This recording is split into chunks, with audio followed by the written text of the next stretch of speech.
오늘 정치권 이슈들은 서정욱, 조기현 변호사와 함께 자세하게 짚어보겠습니다. 어서 오십시오. 네, 안녕하세요. 네. 먼저 북한 무인기 관련 얘기부터 해보겠습니다. 지난달 말에 북한 무인기가 우리 영공을 침범하는 사건이 있습니다. 당시 군 당국은 서울의 핵심 구역까지는 북한 무인기가 침범하지 않았다 이렇게 자신 있게 얘기를 했었는데 일주일 만에 말을 바꿨습니다.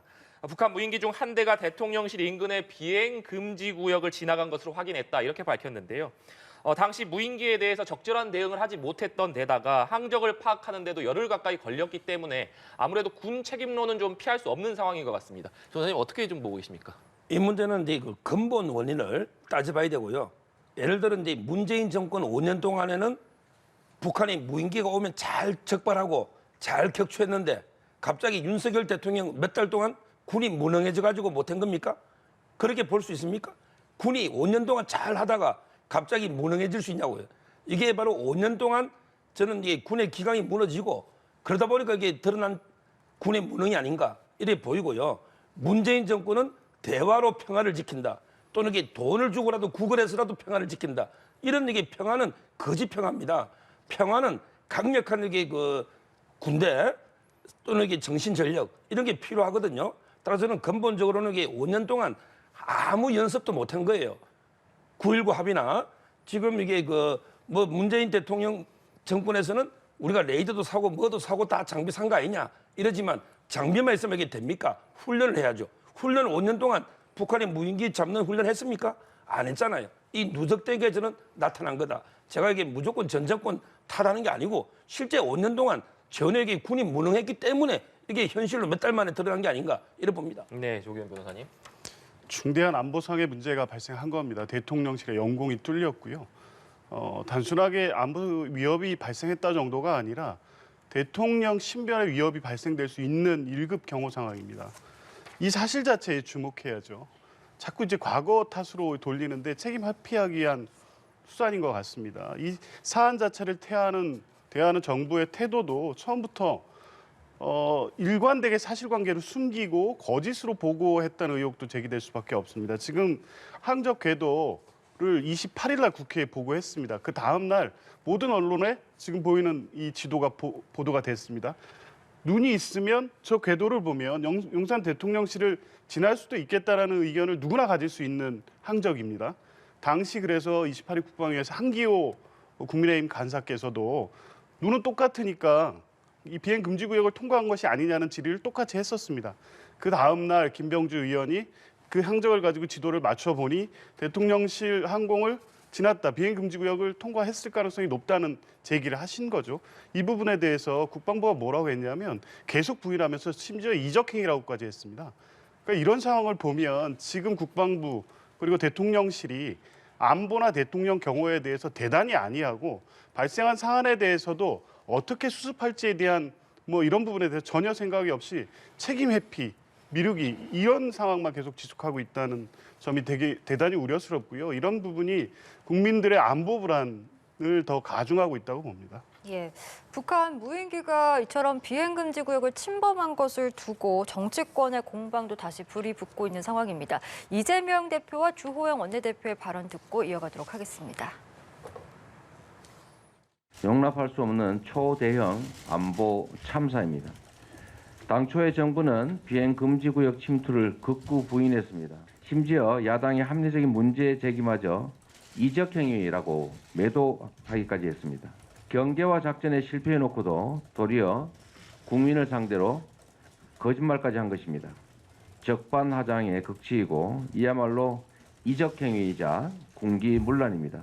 국민의 신뢰를 상실한 내각과 대통령실을 전면 개편하고 국정 운영 쇄신을 촉구합니다. 무인기가 이번에 처음 넘어온 것도 아니고 2017년 6월에 37일간이나 우리나라를 휘젓고 다녔습니다. 성주 사드 기지를 정찰을 하고 이랬음에도 불구하고 지난 문재인 정권은 침투 사실조차 파악을 하지 못하고 있었습니다. 집권한 지 7, 8개월밖에 되지 않은 이 정부가 대비할 수 있는 방법은 없었습니다.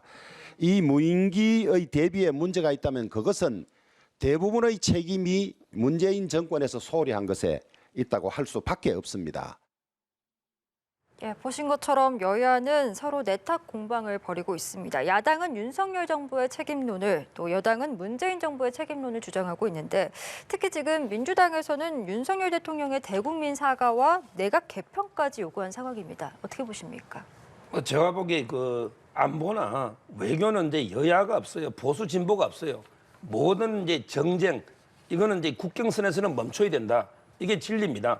우리가 외교 문제나 안보는 정말 이게 합심해서 해야지. 그래서 제가 보기에 서로 상대 탓이다, 너 탓이라기보다는 서로에게 내 탓이다. 이렇게 하는 게 더 바람직은 합니다.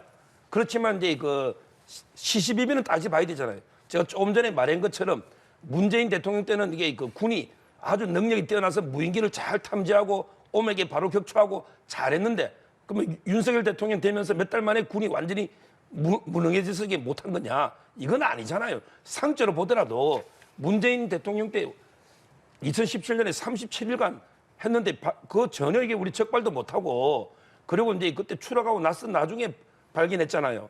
그렇다면 이게 5년 동안 철저하게 대비를 하고 훈련을 했어야 되잖아요. 근데 그게 아닌 게 누적된 게 이번에 결과 나온 거, 이거는 팩트 아닙니까? 팩트 앞에서는 이게 정정을 하면 안 되죠. 따라서 저는 민주당이 자꾸 이게 지금 뭐 안보 참사로 대통령 바꾸고 뭐 장관 바꾸고 이런 주장하는 거는 정말 이게 적반하장이 아닌가 이래 보입니다. 대통령께서는 드론 부대가 있는 것조차 모르셨습니다. 과연 지금 이런 안보 참사라고 하는 상황이 발생할 수 있는 여러 가지 사정을 집권 후에 6개월 동안 업무 보고를 받거나 국방부 현안 보고를 받으면서 전혀 인식하지 못하고 있었던 상황입니다. 안보에 대해서 전 정부 탓하시는데요. 뭐 다른 정책 사항에 대해서는 정책이 연결되기 때문에 그럴 수 있습니다만 안보만은 그러시면 안 될 것 같습니다. 적어도 당장의 위기 상황이고 당장의 국민들의 어떤 생명이나 재산에 위협을 느끼는 상황이 됐다면 이유 여하를 막론하고 현 정부 책임자들은 책임을 인정하고 사과할 건 사과해야죠. 지금 그럴 수밖에 없는 상황 아닙니까? 문재인 대통령이 사과해야 되는 상황입니까? 그리고 그때 무인기 그 발견 이후에 전 정부에서 드론 부대를 만든다는가, 드론에 대한 대응 체계를 만들고 훈련을 계속했다는 부분도 다 확인이 됐습니다. 이런 사실관계는 다 부인하고 청와대 대통령실의 그 비행 금지 구역이 뚫렸다는 사실이 확인되자마자 그 모든 책임을 지금 문재인 정부한테 넘기는 방식으로 정치 공세를 펼치고 있거든요. 이런 태도 때문에 더 국민들이 불안해하시기 때문에, 그래서 민주당으로서는 이렇게 안보에 대해서 무능하고 무책임한 정부를 국민들께서 어떻게 생각하실지 한번 좀 숙고하시고 이 상황에 대해서는 사과하시는 것이 국민의 안보 불안을 좀 해소할 수 있는 길이고요. 이것은 책임지는 것이 좀 분명해 보입니다.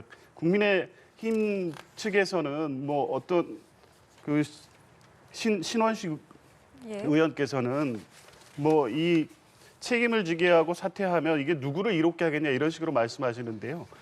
책임지셔야만이 이런 안보 참사가 다시 재발되지 않지 않겠습니까? 지금 정부는 뭔가를 계속 감추려고 하고 책임을 회피하려는 태도로 지금 10일간 일관해 왔습니다. 이 부분에 대한 책임은 좀 분명히 물어야 된다고 생각합니다. 네. 이런 가운데 사성 장군 출신이자 민주당 국방위 간사인 김병주 의원, 북한 무인기가 대통령실 인근 비행금지 구역을 침범했을 가능성을 줄곧 제기해 왔습니다. 이를 두고도 공방이 벌어졌는데 발언부터 들어보시겠습니다. 김병주 의원은 30분 만에 손으로 그려보면 알 수 있다고 했는데 대체 그 신통력은 어디에서 나오는 것입니까? 김병주 의원은 어떻게 북한의 무인기가 용산을 지나갔는지, 또 어떻게 알게 되었는지, 그 정보 소스를 누구로부터 얻었는지 명명백백하게 밝혀야 합니다. 지도를 볼 줄 아는 국민이면 용산과 한남동 간저 주변 비행금지 구역을 침범했을 수 있겠다고 생각할 것입니다. 의혹 제기의 출처는 군이 제공한 비행개선과 지도, 국방부 장관과 합참의장의 국방위에서의 증언, 군 지휘관 재직 시의 경험 등입니다. 북한과의 내통을 통해서만 알 수 있을 만큼 대단한 의혹 제기입니까? 네, 들으신 것처럼 김병주 의원은 북한 무인기 침범이 있은 이후부터 계속해서 비행 금지 구역을 침범했을 가능성을 제기해 왔습니다. 당시에 군 당국은 이를 강하게 부인했었는데 김은혜 홍보수석이 이러한 김병주 의원의 자료 출처에 대해서 의문을 품고 있다 이렇게 언급한 데 이어서 이 장군 출신이자 국민의힘 간사인 신원식 의원은 북한과의 내통설까지 주장한 상황입니다. 이 때문에 민주당에서는 철진한 색깔론을 국민의힘이 들고 나왔다 이렇게 강력하게 반발하고 있는 상황인데 현 공방 상황에 대해서는 좀 어떻게 보고 계십니까? 저는 이제 김병주 의원이요. 뭐 가능성이야 누구나 저도 가능성은 제기할 수 있습니다. 가능성은 다 있죠. 근데 마치 이제 처음부터 침범한 것처럼 거의 확정적으로 침범한 것처럼 말했는데 그거는 저는 이게 지나친 억지 추측이었다. 왜냐하면 이게 그 지도를 볼 줄 아는 국민이면 다 본다. 그럼 이게 저는 전혀 모르겠는데 제가 지도도 못 보는 사람입니까? 여기 그 말이 안 되는 거죠. 하늘에 뭐 선이 딱 꺼져 있는 것도 아니고 드론이 탐지됐다 안 됐다 보였다 안 보였다 하는 걸 어떻게 항적을 정밀하게 분석 안 하고 침범했는지를 하늘 보고 이게 어떻게 압니까? 드론이 보이지도 않는데 이 지도 볼 줄 아는 방법 이 국민들을 완전히 무시하는 겁니다. 누구나 볼 수 있다는 30분이면 그건 말이 안 되고 그다음에 이분이 뭐 군대 재직 경험으로 안다? 제가 여기 쭉 봤더니 이런 쪽의 전문가도 아니에요. 본인이 이런 걸 전문으로 다뤘던 보직이 아니지 않습니까? 따라서는 아마 이게 처음에는 이제 뭐 추측으로 그냥 한번 이게 주장해 본 건데 우연히 이게 이제 항적 조회 결과 일치하니까 뭐 하는 주장이 아닌가 저는 그렇게 봅니다. 네. 김병주 의원이 한미연합사 부사령까지 지내신 분이고요. 군 지휘 정보 체계 아주 뭐 쉽게 굉장히 우리나라에 뭐 몇째 가라면서라 할 정도로 전문가이십니다. 이 사실관계는 28일 날 국회에 다 보고됐던 내용입니다. 항적을 국방부에서 보고를 했고요. 그게 그 다음날 언론에도 다 보도가 됐습니다. 당일 국방위원회에서 여당 의원들도 똑같은 질의를 했습니다. 누가 봐도 용산 인근을 지나갔다는 것이 확인되고 있었기 때문이죠. 그래서 문제 제기를 하고 가능성이나 의혹 제기를 한 거고요. 그러면 국방부는 그럴 만한 우려가 충분히 있다는 걸 여야가 확인했기 때문에 사실관계를 명확하게 확인해서 국민들께 소상히 밝혔어야 되는데 그 다음 대처를 보면 합동참모부, 합참공보실장, 국방부 대변인 모두 부인하고 심지어 이적행위라고까지 했습니다. 이게 이제 국민을 무시한 거죠. 그리고 결과는 어떻게 됐습니까? 실제 비행 금지 구역을 통과한 게 사실로 확인됐고 인정하지 않을 수 없는 상황이 돼버렸습니다. 이제 와서 이제 이렇게 되니까 전 정부 책임으로 가고 있는 거거든요. 그러니까 지금 여당이 과거부터 계속 궁색해지면 내세우는 게 색깔론입니다. 논리적으로 또 사실관계에서 수긍하고 인정하고 대응할 수 없다고 생각할 때 내우는 게 색깔론인데 더 이상 이게 국민들께 통하지 않을 겁니다. 오히려 국민들의 분노를 더 일으키고 있는 것이고요. 이런 정부에게 국민의 안보를 맡겨도 되는 건지에 대한 심각한 지금 의문이 제기될 수밖에 없는 상황입니다. 예, 이에 앞서서 윤석열 대통령은 북한의 무인기 도발과 관련해서 북한이 또다시 우리 영토를 침범할 시에는 9.19 남북군사합의 효력 정지를 또 언급하기도 했습니다. 이 부분에 대해서도 두 분의 의견을 좀 들어보고 싶은데요. 제 개인적으로는 이게 아주 그 뭐 정확한 지적이고요. 저는 이제 그 합의라는 거는요 쌍방이 지킬 때 유효한 겁니다. 어느 한쪽이 합의를 안 지키면 상대방에게 지켜야 될 이유도 없고 지키면 바보가 되는 거예요. 지금 여기 9.19 합의를 우리가 어긴 게 있습니까? 전부 이게 북한이 지금 이게 탄도미사일부터 9.19 합의 어긴 게 한두 개입니까? 이런 이게 상대는 전혀 지키지 않는 합의를 유지할 이유가 없다.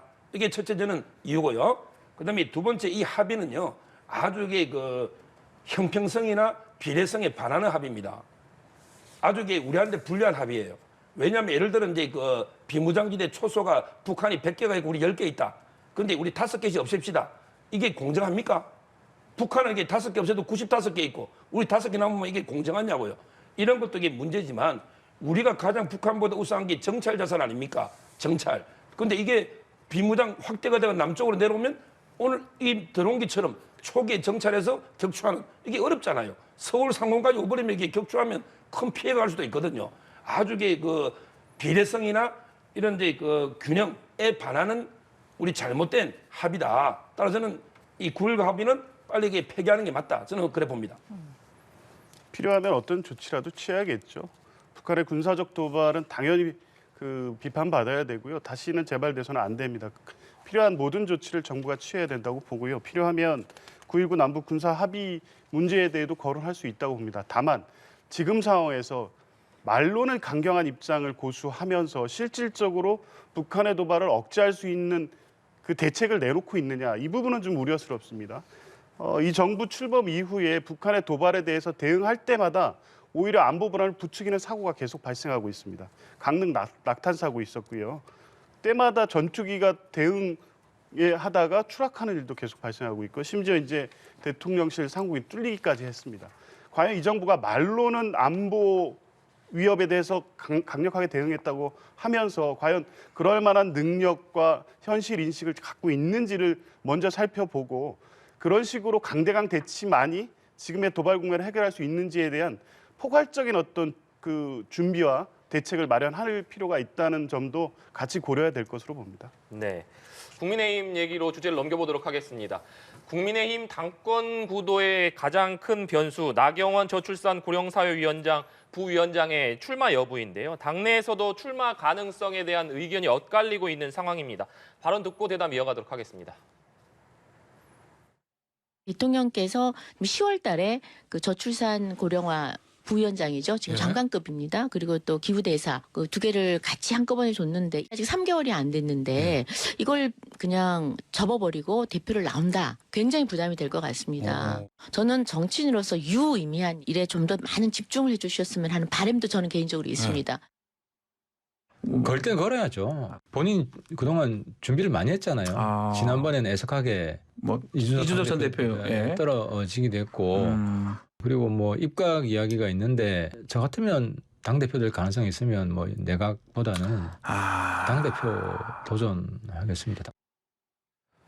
친윤계 핵심으로 꼽히는 권성동 의원이 당권에 출마하지 않겠다라고 밝히면서 김기현 의원에게 윤심이 쏠린 것 아니냐, 이런 해석이 나오고 있는 상황입니다. 이런 상황 속에서 남은 변수는 나경원 전 의원이 과연 출마할 것이냐, 여기에 쏠리고 있는 상황인데, 나경원 전 의원은 아직까지 출마 여부에 대해서 명확하게 밝히고 있지 않은 상황입니다.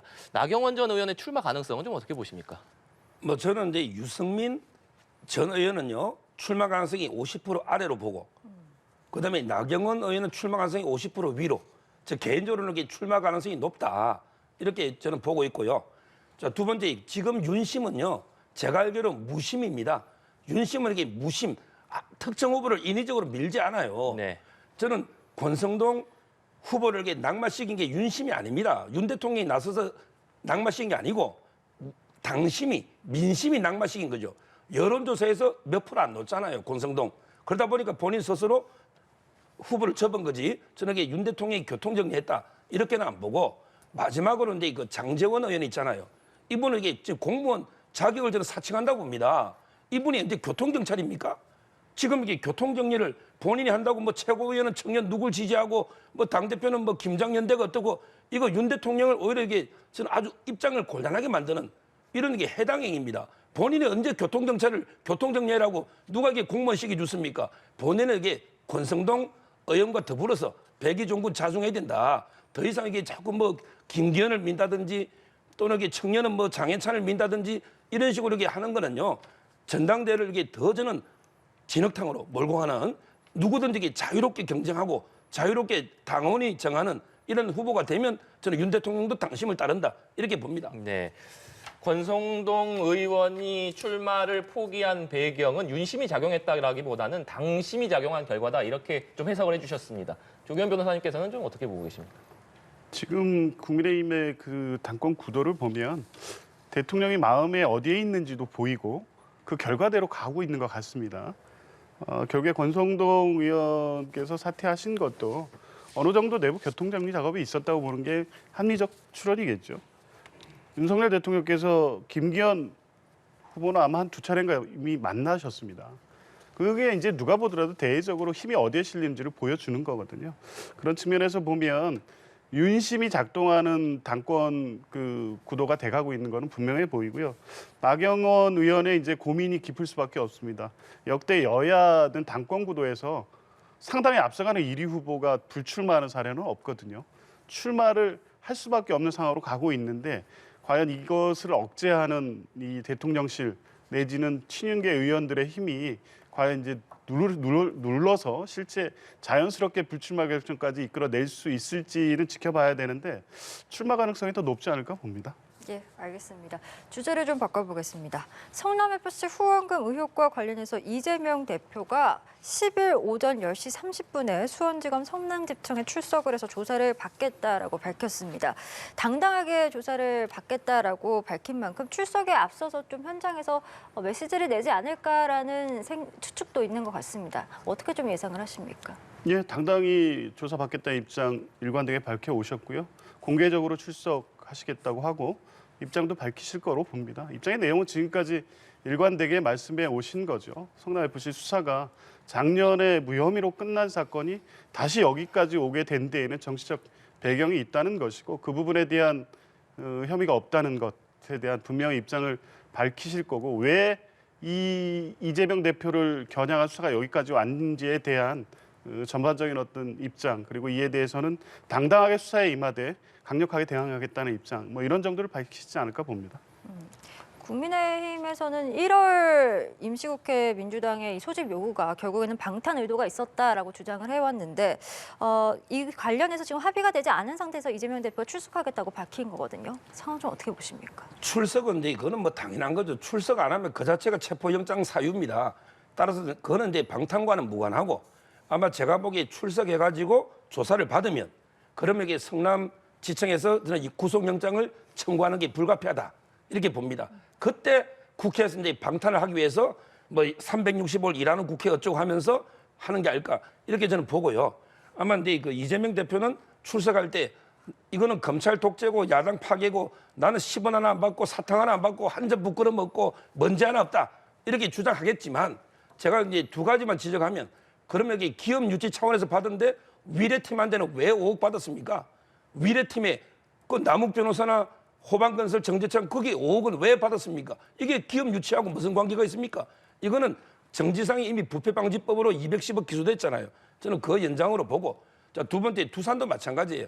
그러면 이게 기업 유치하면 처음부터 민원 풀어줘야지 왜 병원 안 짓는다고 이게 과징금 20억을 왜 때렸다가 갑자기 바뀐 겁니까? 논리 모순이잖아요. 저는 뭐 넉넉하게 제3자 뇌물 인정되면서 영장 청구가 될 거고 그래서 이게 방탄국회한다 이래 봅니다. 네. 1월 임시국회 얘기를 해주셨습니다만 새해 예산안 처리를 위해 소집됐던 12월 임시국회는 오는 8일에 종료될 예정입니다. 민주당은 계속해서 9일부터 1월 임시국회를 열어야 된다 이렇게 요구하고 있는 상황이었는데 여야 간의 1월 임시국회를 언제 소집할지 여부에 대해서는 합의가 되지 않은 상태입니다. 그렇기 때문에 민주당이 단독으로 국회 소집 요구를 할 수 있다 이런 가능성이 계속해서 제기되는 상황인데 시기적으로 본다면 9월부터 임시국회가 소집되기 위해서는 소집 요구서를 제출하고 사흘간의 공고기간이 있어야 되기 때문에 늦어도 오늘은 소집 요구서가 제출돼야 되는 상황이거든요.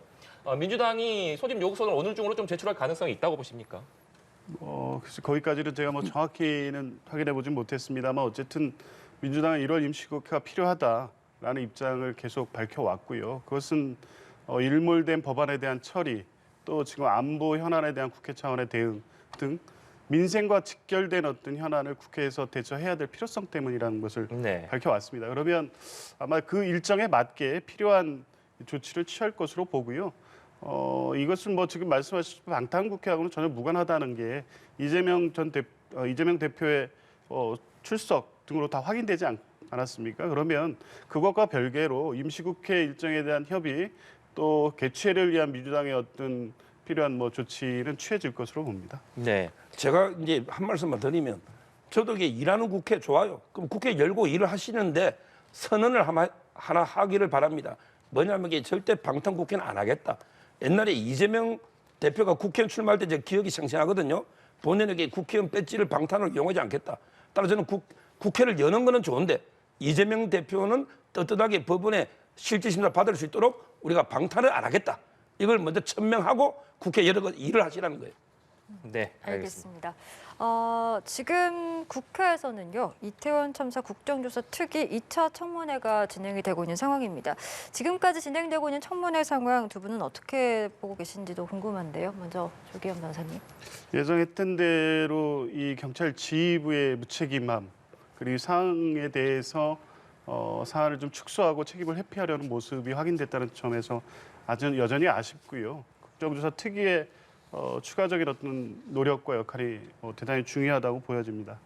또 문제는 특수본의 수사가 결국에 예상했던 대로 꼬리자르기로 끝나는 결과로 지금 이어지고 있습니다. 국정조사가 진행 중이고 아직 조사 보고서가 채택될 정도에 이르지 않은 상황입니다. 이 상황까지 좀 충분히 지켜보면서 이 형사적 책임 범위에 대해서는 특수본에서도 더 여러 가지를 살펴봐야 될 텐데 이렇게 서둘러서 사안을 종결하려는 의도 이런 부분은 애초에 우려했던 대로 가는 것 같아서 좀 아쉽고요.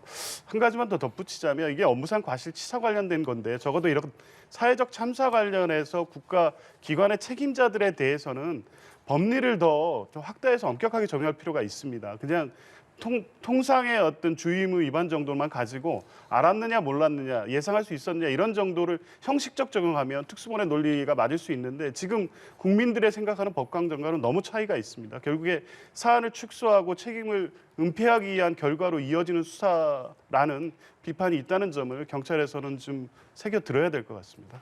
저는 이게 그걸 계속 봤는데요. 국정조사를 통해서 새롭게 하나 뭐 이게 밝혀진 게 있습니까? 전혀 없잖아요. 저는 국회의원들이 세 가지가 없다 봐요. 첫째는 이게 능력이 없어요. 국회의원들에게 조사할 수 있는 능력이나 있습니까? 두 번째, 준비가 없더라고. 신문기사 한두 개 보고 그대로 질문하지 본인들이 뭐 준비한 게 자료가 있었나요? 마지막 세 번째, 권한도 없어요. 왜? 압수수색하거나 강제조사 권한도 없어요. 이런 게 능력도 없고 준비도 없고 권한도 없는 이런 게 국회가 뭘 밝혀내겠습니까? 제가 보기에 정치 그냥 공방 쇼하다 끝날 거로 봅니다. 알겠습니다. 저희 오늘 두 분 말씀은 여기까지 듣겠습니다. 지금까지 서정욱, 조기현 변호사와 함께했습니다. 말씀 고맙습니다. 고맙습니다.